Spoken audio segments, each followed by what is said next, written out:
on the Thursday night before the game, he made a speech at the Miami Dolphin Touchdown Club. There were about 1,000 people there. And he's speaking, and, you know, he's flamboyant, and he's got the long hair, and all the girls love him. And they still do, actually, even at 71.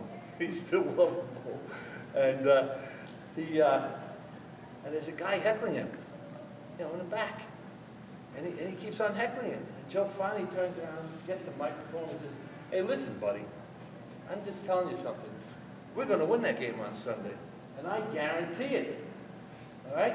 He was really upset. So what he didn't realize is that there was a guy from the Miami Herald in the audience. God bless you. And the next morning, when we woke up and went down to breakfast, there's the article on the back page of the Miami Herald, front page, excuse me. Namath guarantees win. Okay? Now, Coach Eubank, when you're getting ready to play a game, you never say anything that gets the other team upset. You just want to let a sleeping dog lie, And Coach Eubank, our coach, he got a hold of that paper. And Joe was sitting with his girlfriend at the next table from me. So the coach goes over to him, and the coach has this paper under his arm, And he walks over and says, "Joseph? Yeah, coach." He says, "Joseph, did you say that?" And Joe, you could see him, he was dying. I mean, he didn't know what to do, And smoke was coming out of his ears. He's trying to think of something, and then he finally says to Coach Eubank, he says, "Well, Coach, why are you getting so upset? Don't worry about it. You've been telling us all week we're going to win, Coach. Don't you think we're going to win?" And Coach Eubank said, "Yeah." He said, "But Joe, they're going to put that on the wall in the locker room. They're going to come out. They're going to want to kill us, And Joe said, "Don't worry about it, Coach. It's no big deal." Well, I want to tell you something. It was a big deal because those guys came out. They really wanted to kill us, I had Bubba Smith on my nose. He's 6'7", 295 pounds. I mean, he was snorting. I mean, he was like a locomotive. He was, and I'm 250 pounds. This guy's 300 pounds and mean and tough. And they virtually tried to kill us, break us apart. Well, we hung in there. We stuck together. And they had never had a touchdown scored against them on the ground that year.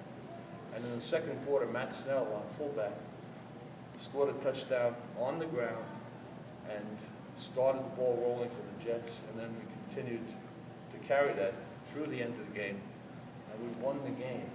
Now, that game was the most important game ever won in Super Bowl history because that's the game that caused the AFL, the startup league, and the NFL, the old league, to merge. And as I said, my first contract in 1964 was for $8,500.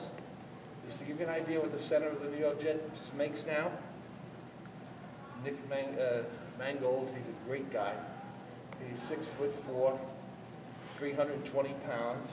He's the smallest guy on the line, just to give you an idea how big the guys have grown from when I played. I played at what you see here. I'm 250 pounds. I played 188 straight games.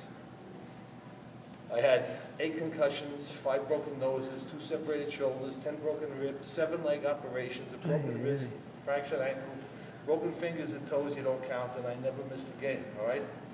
And my biggest year, after 12 years of playing football, I played 11 years with the New York Jets and a year with Green Bay. My most successful year, I made $55,000. Right now, when you start off at $8,500, 55 seems like a lot of money, and it was in those days. I was the highest paid lineman on the team. The center for Jets that I just told you about, Nick Mangold, has a 7-year, $56 million contract with $22 million guaranteed. That's almost as much as you make, right?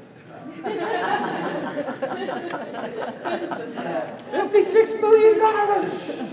Isn't that something?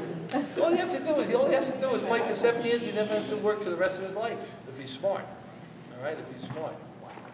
So that's what that game that we won, of course, because once we won that game, the AFL and the NFL merged and became the NFL, which is the greatest sports story in the world, really. It's fun. It really is. So I'm really happy to be here. We've started out right around the corner down in Central Islip, but to be able to come back and speak here with you, to congratulate all of you for the great work that you do. Just please keep it up, and I look forward to coming back next year and seeing you all. Okay? Thank you very much.